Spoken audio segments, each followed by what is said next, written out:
something happening there? It says we're good or something like that? Okay. The director says go. Well, thank you everybody for coming to this edition of the Computer Science Club. My name is Colin Shaw, and we're going to be talking about the fast Fourier transform. And sounding somewhat smug apparently. First off, thank you to Rev Unit for hosting and for providing our sustenance. Very welcome.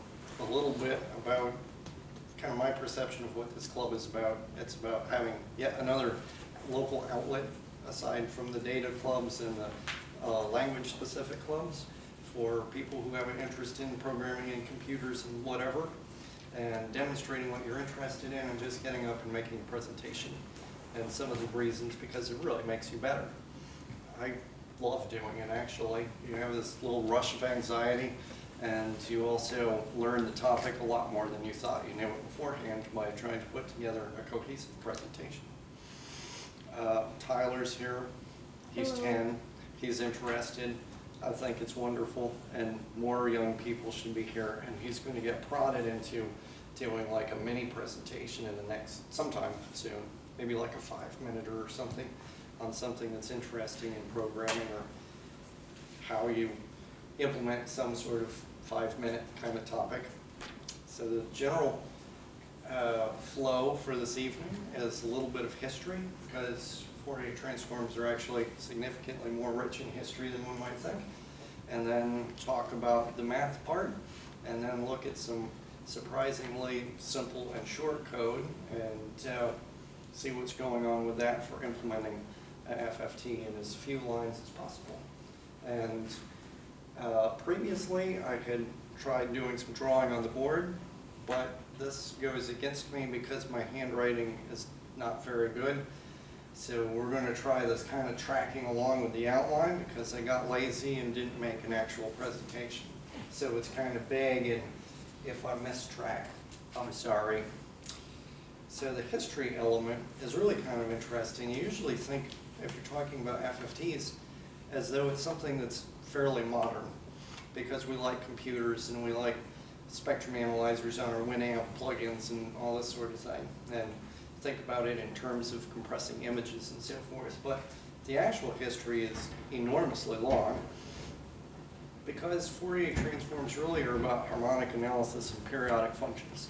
And the origin of studies, the original studies of that sort of topic began with the ancient Greeks, because they looked up in the sky and they started drawing where the planets and the stars were, and they noticed there was great periodicity to positioning of these celestial bodies, and they would draw these neat little diagrams somewhat like this, where the Earth is in the center of their universe, and here is where I see this celestial body today and tomorrow and the next day.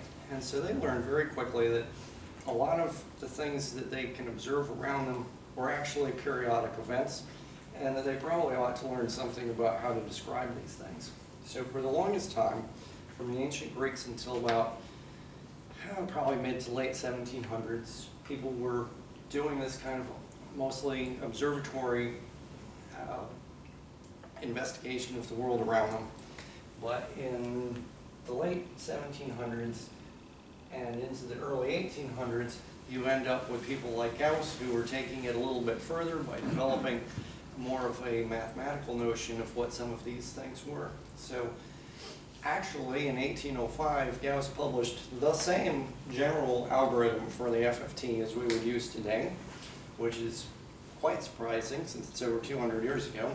But he was studying continuous functions and laid a lot of the groundwork out, but also noticed some of the relations that we'll discuss later.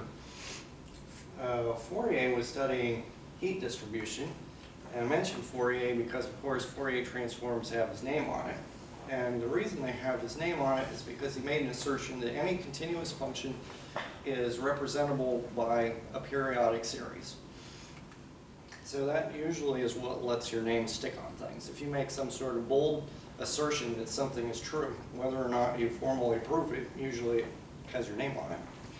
So later on, folks like Dirichlet and Gibbs supplied a lot of the fill-in on convergence, And then in the 20th century, we had folks like Nyquist who were helping with sampled transforms and establishing criteria on just how many frequencies we would need for sampled transforms to completely specify the signal.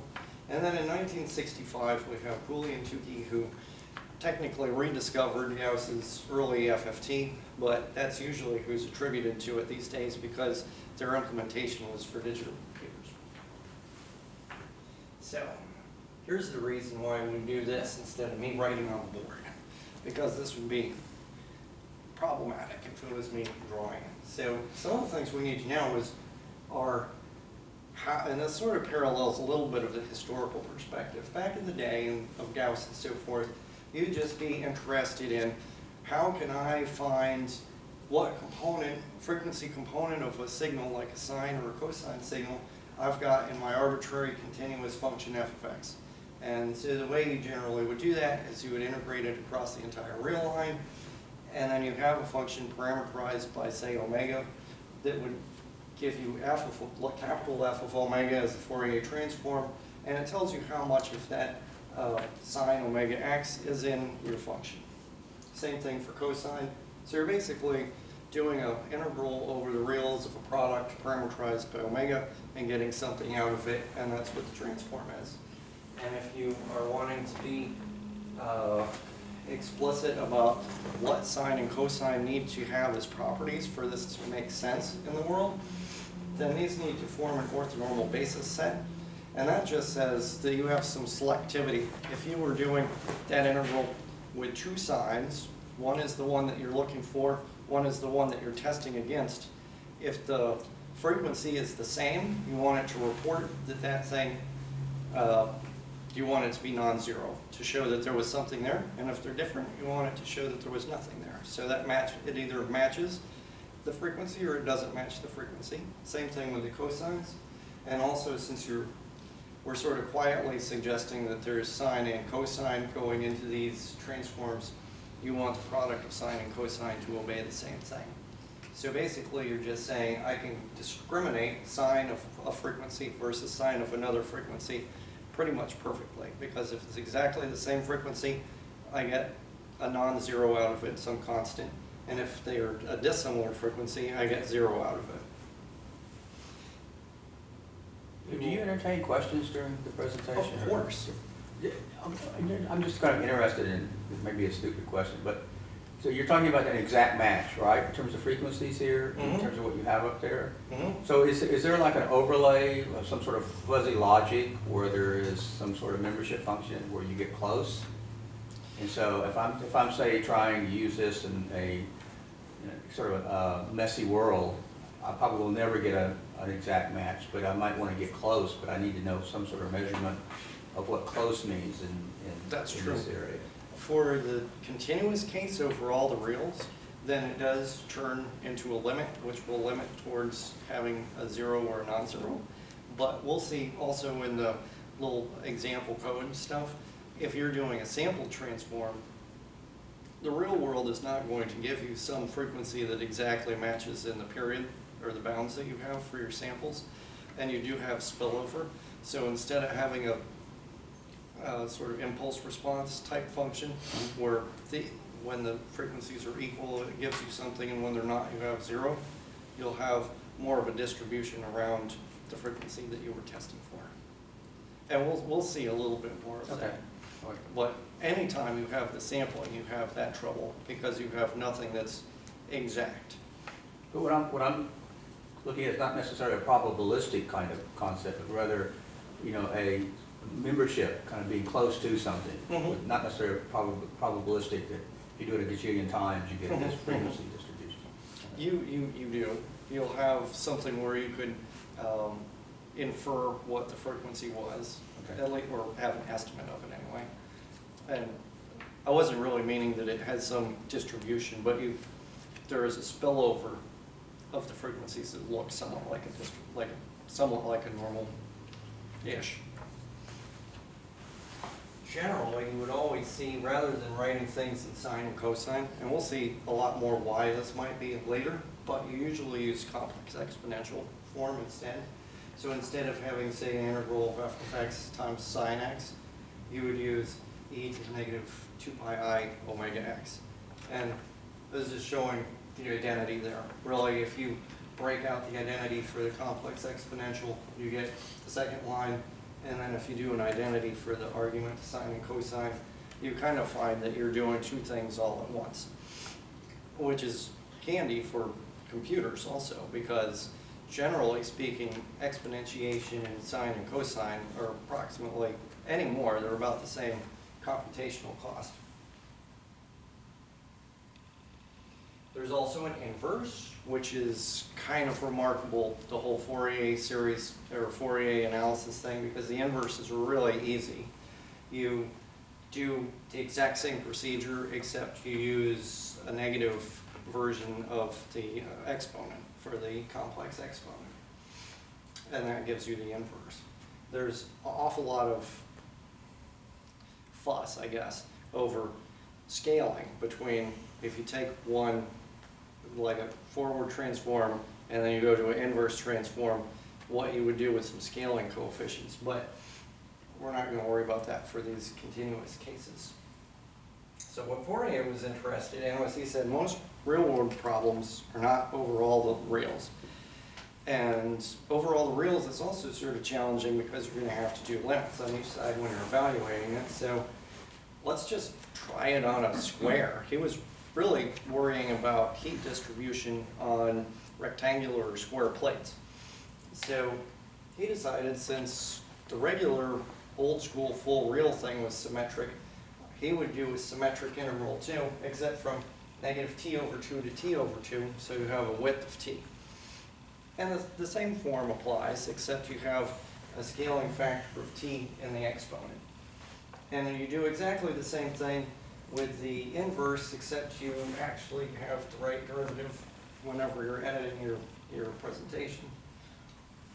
So classically, you do negative t halves to t halves, and generally you would be setting up some kind of boundary condition where you're thinking about your plate like he was. Well, of course, you probably want both sides to have the same value set, things like that. So in the full reals case, you don't have boundary conditions per se. So here you start having it, and that spills over into when you have a discrete case too. You're worrying about how this block of things might relate to the next block if you were doing spectral analysis on a time-varying signal or something. And with a translation, you can push it from negative t halves to t halves to something like 0 to t or any other interval. And I'm just doing 0 to t because that mimics, if you were doing a sum over discrete samples, you usually would start indexing at 0 and have n samples. So with the discrete case, you're just following this exact process, except I'm using the 0 to t kind of look of it. And you might want to do this because you have time series data, pixelated images, any sort of thing that you sample in real life is generally a sampled case like this. And you might also be interested in some algebraic properties that we'll see in a second. So the forward transform, I switched from f's to x's since usually you use x's for the samples. It's the same thing as whenever you're doing a discrete sized case, except it's a summation with n samples instead of an interval. And the inverse is the same. And here, some people put the scaling coefficient to get your exact coefficients back on one end of it. You take the transform, do the inverse transform, and scale by the number of samples. Other people say, you know, that's not very symmetric. Let's do it with 1 over square root of n in both cases. I mean, whatever, you know. It's just whatever you like better, I guess. But computing a discrete Fourier transform is very straightforward just from the definition. You look at a collection of omegas, frequencies of interest, and you, for each one of those, sum up the sum just like it looks like. So we'll see that in some code here in a little bit. Another thing to kind of keep in mind that's interesting is that if you have a single point, the transform and the inverse transform are identities, because e to the anything that's 0, which it would be for the single point, is just one. So whether you're going forward or backward, the single point transform is itself. Now, if we're looking at one of these formulations, the thing that's always in common is e to the 2 pi I over capital N. Capital N is chosen for our problem.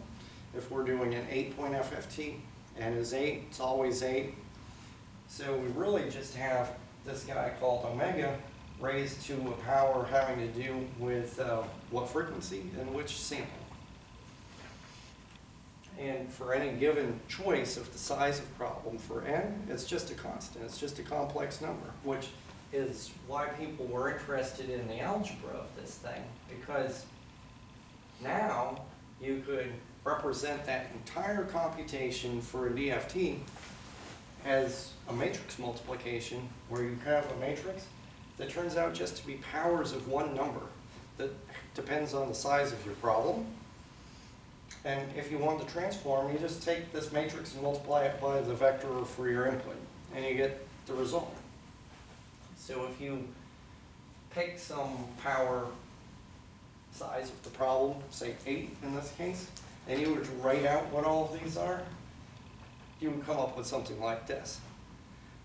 One thing which is really kind of the basis of how FFT can be made simplified is not just because you have a matrix that has some properties where you have counting across, but you also have periodicity because you're using this root of unity. So you can reduce this. Anytime you get to omega to the 8th, it's 1. Omega to the 9th is omega. Omega to the 10th is omega squared. So you can reduce that matrix to the one over there in terms of things between 1 and omega to the 7th. And so you can kind of visually see this thing has a lot of symmetry. Don't know what it is, don't know what to do with it yet, but it's got a lot of symmetry that we could probably take advantage of. So when you're thinking, like way back at the beginning, you're taking this integral, blah, blah, blah. When you start doing the discrete case, you end up with something that has a lot of symmetry that can be taken advantage of, and that's really what an FFT is. It's a method for figuring out how you could take advantage of the symmetry in that matrix. And what it amounts to basically is a way of determining how you could factorize that matrix into the product of much simpler ones. We're not going to dwell on like what those would look like more than the process of figuring out how to make the thing faster, the transform faster, but it really just amounts to a method for finding a factorization. So a couple things to kind of think about. We noted that if you do a single point, it's just itself. If you're doing a 2-point, on the one hand you have e to the 0 for one of the terms, and on the other hand you have e to the negative I pi, which is just -1. So if you're doing a 2-point transform, you have a really easy relationship to find the transform also. One of the transform values is the sum and one of them is the difference. And of course you could compute this for 3, 4, 5, whatever you want, but generally FFTs are done on powers of 2. The thing that's interesting about it is that generalizes, and you can split the problem up somewhat like how it's split up when you do 2. You can split it up into the even terms and the odd terms, except you have to scale the odd term by a power of omega that has to do with how big that section of the problem is. So you're picking a power of omega that's a rational power that depends on where in the problem you are, and you're applying it to the odd terms and adding it to the even terms. And same thing to compute the odd one. So if you diagram this, and people call it a butterfly diagram because some people think it looks like a butterfly, other people like me don't really quite see the analogy quite as well, but it is also called a butterfly diagram.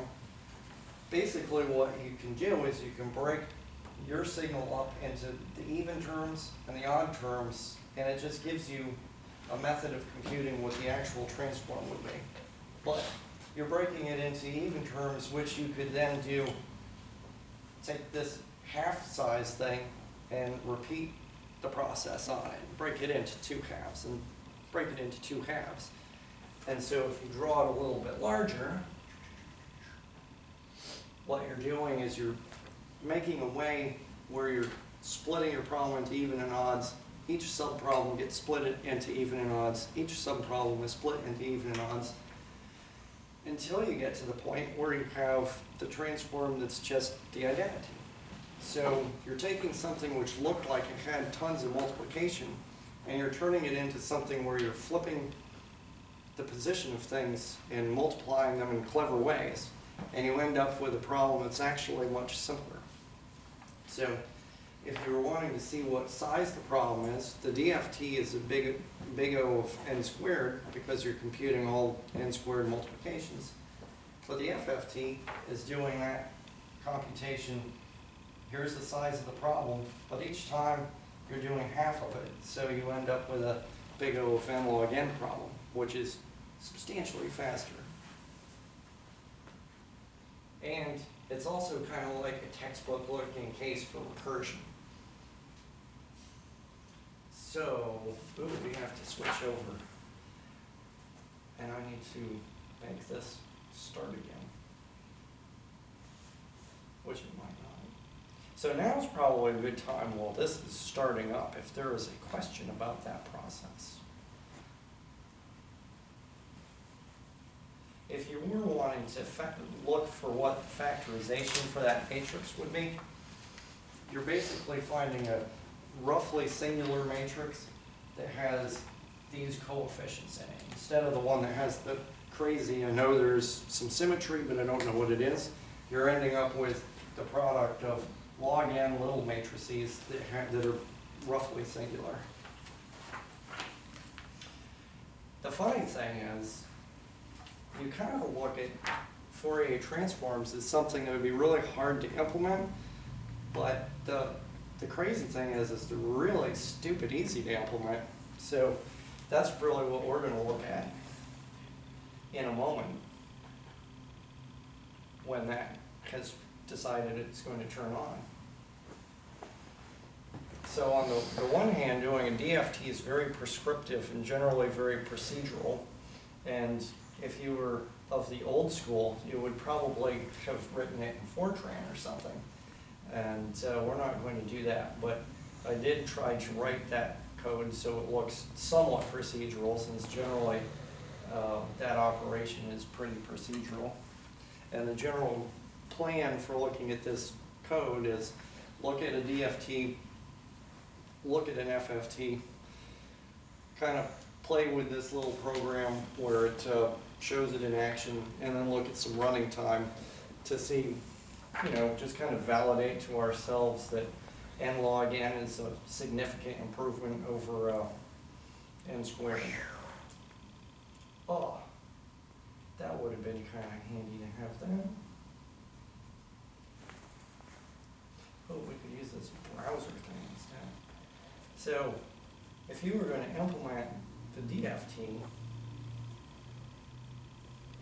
all you do is we have a size, v size, whatever it is that we passed in.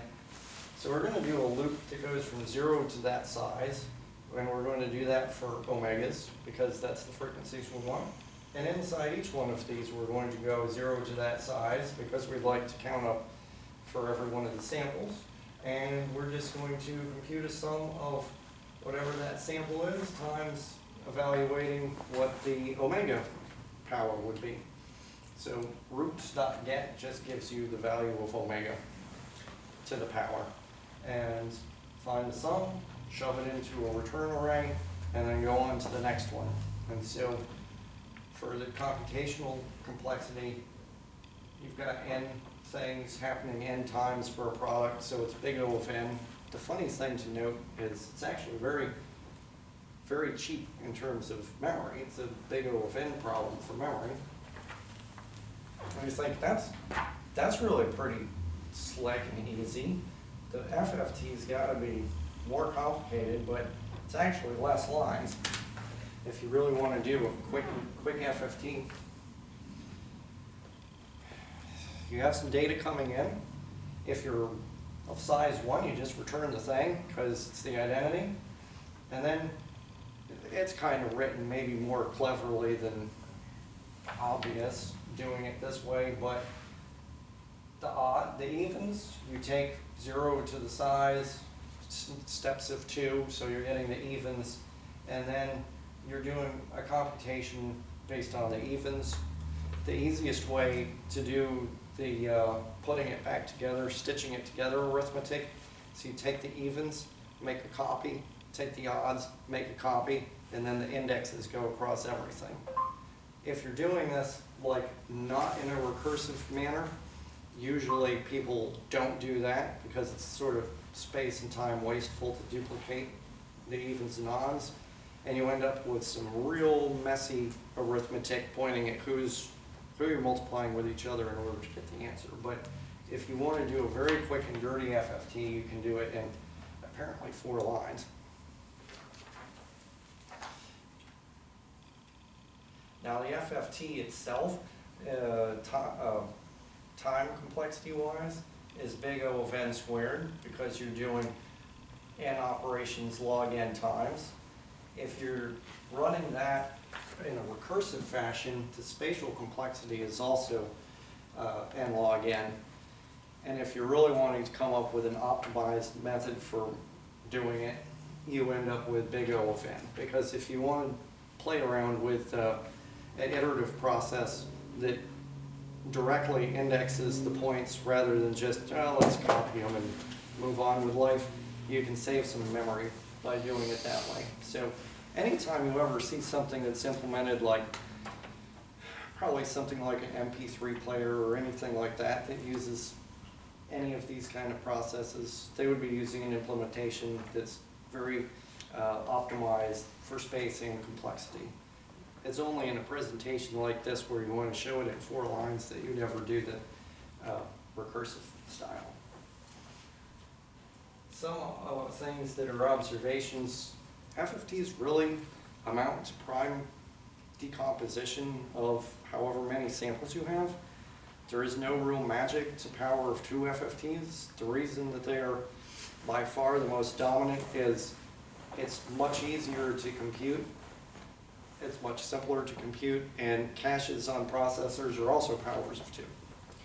There's no reason why it couldn't be powers of 3. You could write it powers of 3. You can write it any kind of number you want, but the more composite it is and the closer it is to being powers of 2, the simpler they are.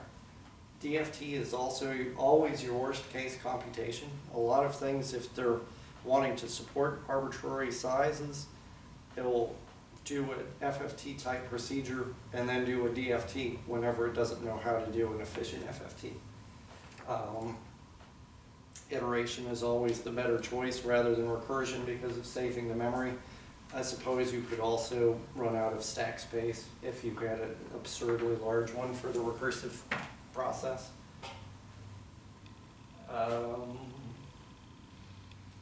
So if we go to, there's, like, I just wanted to show what it looks like if you were, I mean, you'll say, gosh, that's cheesy looking with this little text printout thing, but the argument is how many sinusoids will fit on those samples. Of course, there's not many samples because there's not many lines on the terminal. So that's one, and the result of it is sort of scaled to be more visible, but it says, hey, all of that I've determined is for omega equals 1. And similarly, if you did the same thing with 2, it moves over to 2 and you have the 2 periods, 3, it moves over to 3 and you have the 3 periods. If you did something like 2.5, there is not direct commonality between 2.5 and any of the integer periods.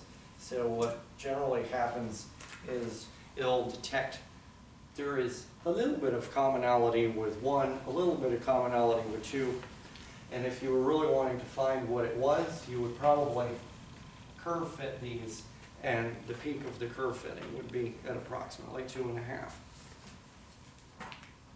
And then the same thing for the FFT. I mean, it is absolutely no different on this display, but if you do the FFT, it does exactly the same thing. no big surprise. On this computer, on this VM, this process for doing the asymptotic complexity thing is not the fastest thing that there's ever been.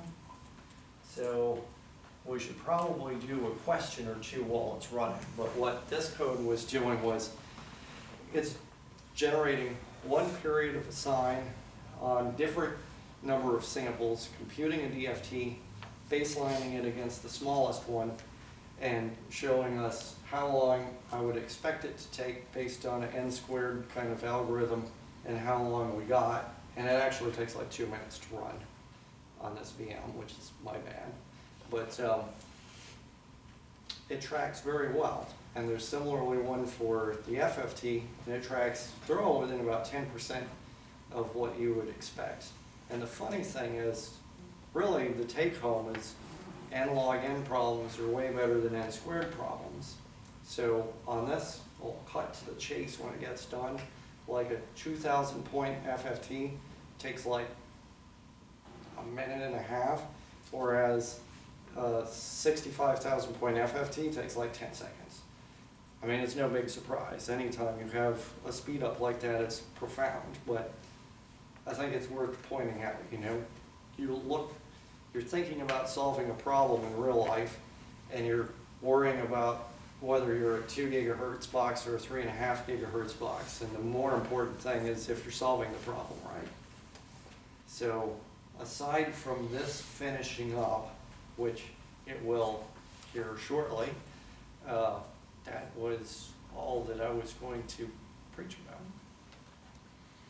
What are some of the common applications of a Fourier transform for consumer? Well, consumer common applications, if you're doing anything with anything related to MP3 or any kind of MP3s, telephones anymore, stuff like that, they will take, you will be recording audio, and then there will be a process that converts the audio into spectral components using an FFT. And usually what would happen then is, like in this diagram, if you were wanting to compress what content that was, you could just throw away 4, 5, 6, and 7, because there's not very much stuff there. Nothing of interest is happening in those frequencies. So you just toss it out. So is it used for compression or for analog to digital conversion? Compression. Compression. There's a lot of things that you can do with some of these techniques that are a little bit different than that. Like you can use techniques like this to make a filter. You could have audio coming in, and you could have the spectrum like this, and then impose another template on top of it, do the inverse, and it would provide a filtering operation, say. But same thing with images. There's not really any restriction on this being a one-dimensional problem in time series data. It can be images, JPEG used to compress with Fourier transforms. Nowadays, it's more of a wavelet thing. But any kind of compression, a lot of analysis, like if you wanted to know what is the dominant frequency component of said signal, it would be very common that you would do an FFT on it. Anytime if you were looking at test equipment, say, that's going to tell you about spectral composition of something, it would more than likely be an FFT anymore. The difference with a wavelet comes to, like, way at the beginning, there was the talk about the orthonormal basis set and how sine and cosine happen to be good choices for that. There's plenty of other things that could be good choices for that. So wavelets are just finding other good choices for an orthonormal basis set. So you could find anything. There's nothing, well, there are things that are kind of magical about sine and cosine because they're very simple functions. But aside from that, there's not really any reason other things can't be. So here we do a DFT of these sizes and how long it actually took to compute it versus based on using the first one as a reference, how long we would have predicted. And it's pitiful. When you get to the 2,000 point DFT, our Ruby on this VM is only computing 23 points a second. And that's, you're not gonna be doing any telephone operations on that. That isn't. It's Ruby. So if I'm doing compression with this, how do I know I'm doing a good job? Generally, you would, if you were wanting to assess the fitness of your compressor, say, one way that you could do that is you could take the transform, come up with some method of your choosing how you're gonna throw stuff away. Generally, something kind of sorted, the lowest stuff out the door.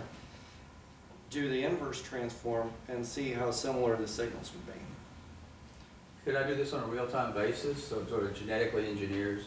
It gets better in terms of what I select and how I do it with Mhm. this particular transformer I'm using, Yes. because it might vary across time as well. You definitely could. If you're, say, taking MP3s as an example, the variable bitrate MP3s do exactly that sort of thing. They'll look and see how much information, by whatever heuristic they use for determining it, they feel like you could chuck out. And if there was very simple toned music, then they would throw a lot out. And if it was more complicated toned music, then they would keep more. But that way, it sort of tracks with the kind of program that you would Does be it change? implementing.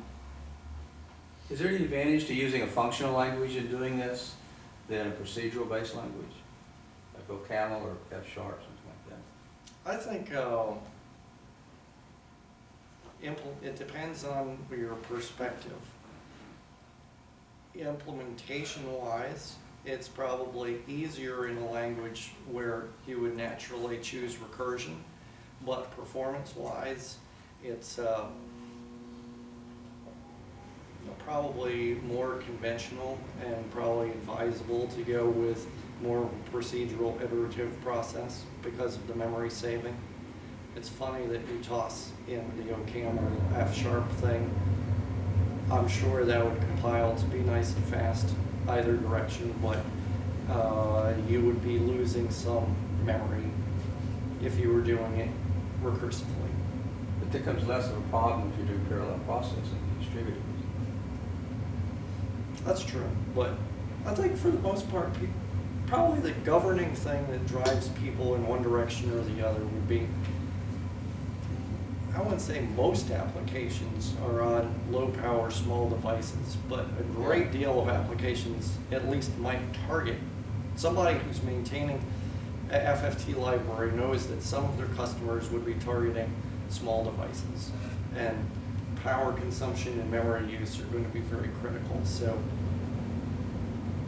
I don't know the facts, but I would bet that 98% of FFT implementations are fairly procedural iterative processes, because that works for everybody.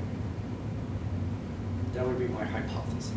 Uneducated, because I don't have a good sampling of that. But if you do the FFT, I mean, it's exactly the same. The code behind these just has the D switched with the F. And if you do the FFT, the smallest problem we're solving is bigger than the biggest problem we were solving with the DFT, and it ran in about half the time. And the biggest one was 64 times bigger, and it ran in half the time. I mean, there is just a huge performance difference between n squared and analog n. And you're getting, even in Ruby, even on a VM, even on coding.com, where it's not going to give you very much VM for your free use anyway, you still could almost real-time do telephoning. And everything is stacked against you. In real life, I would say a good implementation for an FFT on a regular computer, you could probably do million point FFTs on like 96 kilohertz audio data real time without any issue. Nobody probably does million point, but you probably could. They're very fast if it's well implemented. And the thing why you would, I mean, not that it doesn't show it since the iterative case is big O of n, but if you choose the way to index the problem correctly, not only is it big O of N, but you can have the transform be in place. You have the incoming signal, and the transform will just fill in over it. Because you first do that low level, you're doing a bunch of little 2 transforms, then the 4s, then the 8s, until you get to the full thing. And you can be clever about indexing, and you can just replace the signal with the FFT of it. So what a person might do to be very frugal with their memory use is if you were wanting to apply a filter to audio or something, you take a frame of audio, you do an in-place transform, apply some kind of filter to it, to the inverse transform, and the whole thing's just stayed right in this block of data. Are those toys that you used as a kid that transform your voice use some form of a Fourier transform? Which toys Like did you you talking have? to it and like sounds like Darth Vader out the other end. I am going to hypothesize that they probably did not, but they probably could have. They could have achieved the same effect using an FFT, but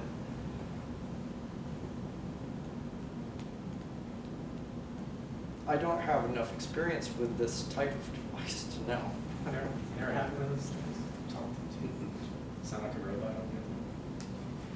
Some sort of wave transformation.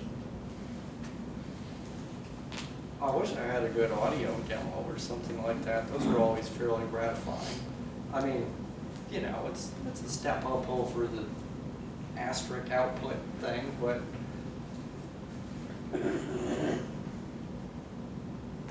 I don't know. That's it. That's all I've got.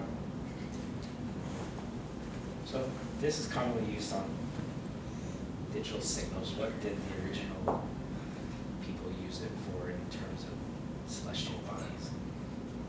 Well, they were, they were concerned about the harvest and how the rivers would flow. And the way that they were doing their problems is much different. They were making those charts like this.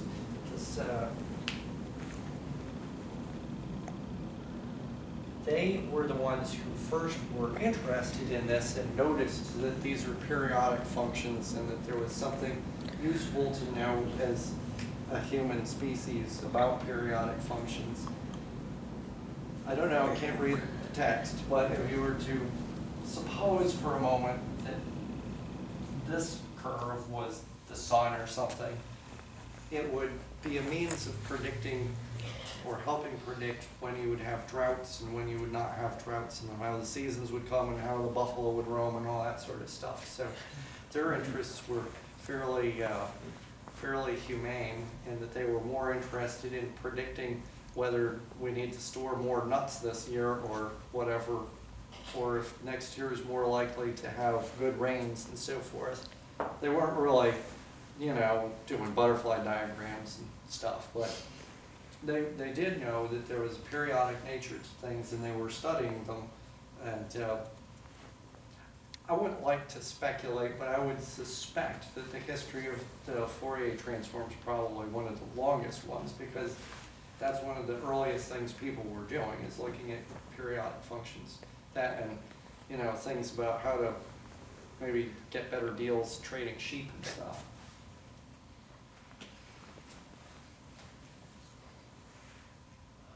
But it's fun to look, if you go out and search for some code, look at how people implement it, because most people, I don't know why, they don't choose to implement FFTs with the 4-line approach. They choose some crazy stuff, and the algorithm's actually pretty simple if you really want it to be. I'm curious to look up, see if you can find a Fourier transform in a functional language, just to see how you can implement that in a Haskell. Could be interesting, or probably not very fun to write, but I'm wondering how they. I was very seriously considering, because I really am a OCaml fan, was thinking about doing it in OCaml for this, but it seems like at these presentations things seem to end up being Ruby because it's more approachable to more people. Yeah, well, then you'd be explaining to people as opposed to Ruby's much more natural language, kind of interpretable.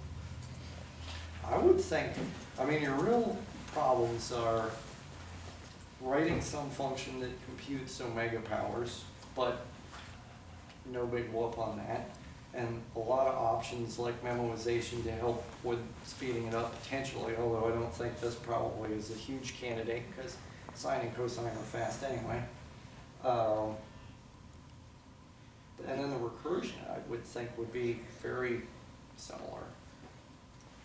Recursion and tracking the state of a functional language would be monads. I'm not a big functional person. It's interesting to see how people hack together recursive procedural things and functional languages there. I think I'll probably have to do a OCaml one also for it. Not mess with the DFT, but do the FFT one in OCaml, say. Well, because I like OCaml and I'm more knowledgeable about OCaml than Haskell, but I think it would be fun to do, just to see. A cool thing to play with for the visual stuff would probably be like processing. That would probably be make a cool visualization of the transform. Mm-hmm. Processing is pretty cool. I'm looking at Darth Vader, voice changers everything. I doubt it uses anything. It's interesting. There are people who've tried to do it. With a Fourier transform? That's what I'm, yes, on a Raspberry Pi. Interesting. There's some random dude named Space Gerbil. It's essentially. This is my contribution tonight, guys. I mean, I would think it would work, because if you think about, like you were saying, as an audio filter, you have your initial waveform and then some other waveform transform that it should be a much more complicated way than just sending it through some transistor in a 1980s toy, but. Well, it's interesting that history of like spectrum analyzers totally didn't used to use FFTs. Now they probably basically all do because computers are fast now. But you know, it wasn't probably until even maybe the 80s that anybody who even was making custom hardware would have chosen to use FFTs, just because your memory's expensive, CPUs are slow, and whatever. So if you were doing some of these kinds of analysis before, you would make a very selective frequency notch filter or bandpass filter, and then you would sweep it across the signal that you were interested in. And that way, you would be able to pull out the interesting frequencies. And nowadays, you know, you just sort of toss a signal in, FFT it, and everything comes out. But I wonder if you could use it for signal cleaning, like taking a noisy signal and reducing it down to something else. noise reduction, Yeah. people do that. They're like, I don't know, if you use, some of the audio tools have like a phono pop removal kind of feature, and they look at the spectrum, especially as one frame to the next frame to the next frame, and you would know, say like a jump on a record or something, fairly unique signature, not really like drums, not like someone singing, pretty unique signature. You can look for that feature, pull it out. And in the visual world, like some of those, there's some speckle reduction filters, and they would look and see there's really no reason in an image why you'd have really high frequency, rapidly changing information unless there was some kind of defect in the camera or something.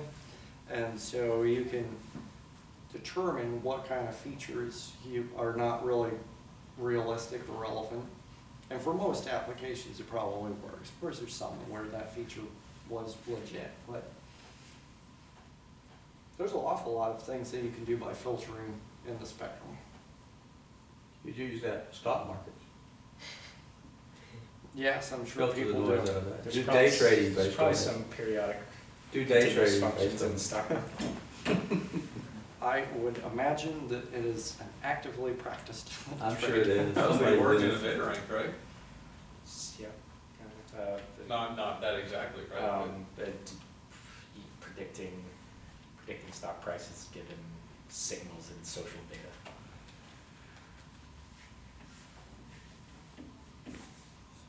Don't do that anymore.